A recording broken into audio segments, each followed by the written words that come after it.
welcome back, guys. Got a little bit more done this week. If you remember last time around, I talked about wanting to get the air horn mounted up on the side of the boat, and there was this purple metallic paint up there along with this little gold pinstripe. I guess it was originally a decal that was put on the pinstripe. So I needed to get that looking better. The purple didn't really go with the blue that I painted the boat. Didn't really go with the red that was on there originally either, in my opinion, but I guess everybody has their own opinion. Obviously the people that put it up there thought it looked good. I didn't. So first thing I did, I got a couple of nicer warmer days, so I started prepping to paint it. So the right side of the boat, the starboard side of the boat, I first went along with a razor blade and scraped the gold pinstripe off the whole thing, and then sanded it down. Just used some 320 grit paper. The paint, even though I didn't like the color, it was sticking well and it was a pretty good finish on it otherwise. So I just went over the whole thing and cleaned it up, any oxidation off of it and things like that with a little bit of 320 grit sandpaper, and then wiped the whole thing down with paint thinner.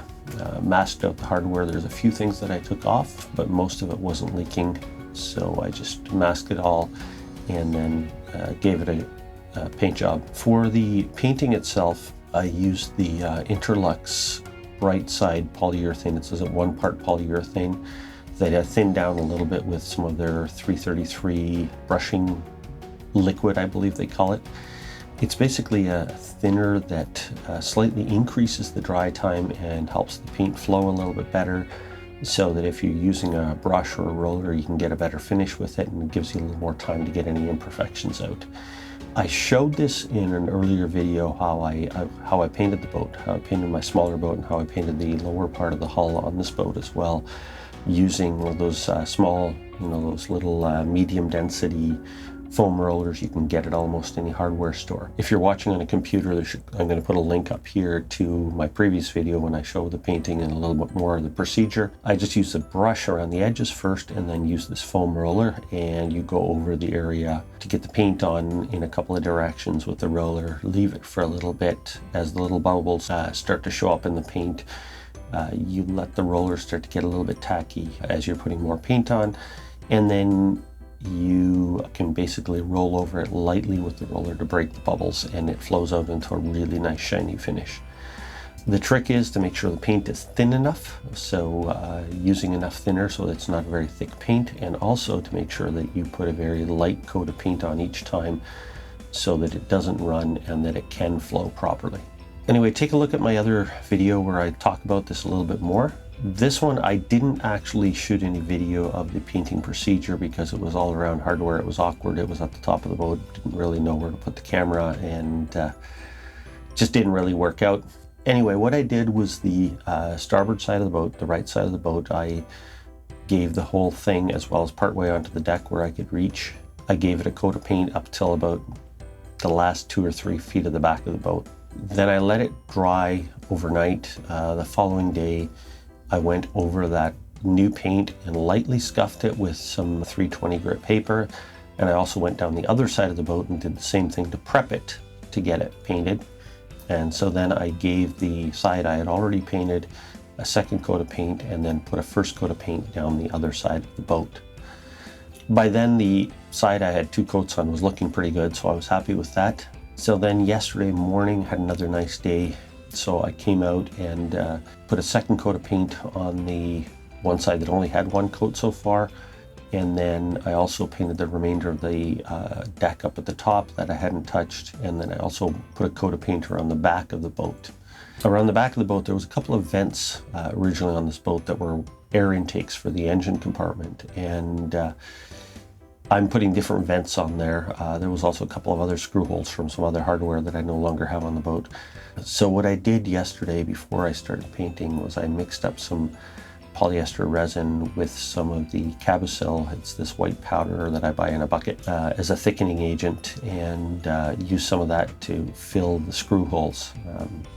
Basically what I did was I tapered the top of the holes with a countersink just to get the clean fiberglass, and then wiped it with acetone. Filled those holes in, and once that had hardened, sanded them down, and then gave the whole boat, basically the one side and around the back of the boat, a coat of the white paint.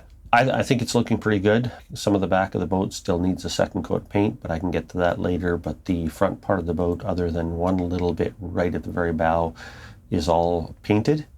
So that was good. And I was also able to get the air horn mounted up on the side, drilled holes. And yes, I know it's not perfect level. It's actually running downhill toward the front intentionally, so that if water gets in it, it will run back out. Mounted it on the side and sealed it all up with the 3M 5200 marine sealant. Got the air hose hanging inside, and once I get to working on the electrical again, I will mount this compressor on the inside up above the galley cabinets, and that will run the horn. I did test it quickly, just connected to the hose to the compressor, touched it to my wiring terminals inside, and got my neighbor laughing. He's outside working on his laptop in the backyard, and kind of woke him up. The other thing that arrived this week in the mail a couple of days ago was I had ordered some time ago on eBay this Android head unit. It's intended for a car. But I was thinking, you know what? Basically, these head units are running a similar operating system to an Android tablet. And my thought was, let's order it, let's see how it works. I was contemplating installing it in the cabin somewhere for a sound system, but I did some experimenting, just grabbed a battery and hooked it up on my kitchen table and fired it up, connected to the Wi-Fi of my house, and I was able to download a couple of marine apps, one of them which will connect to a Raymarine unit that I have. It's a depth finder, fish finder, navigation unit that I have, and this will connect via Wi-Fi and through the app as a second screen for that unit.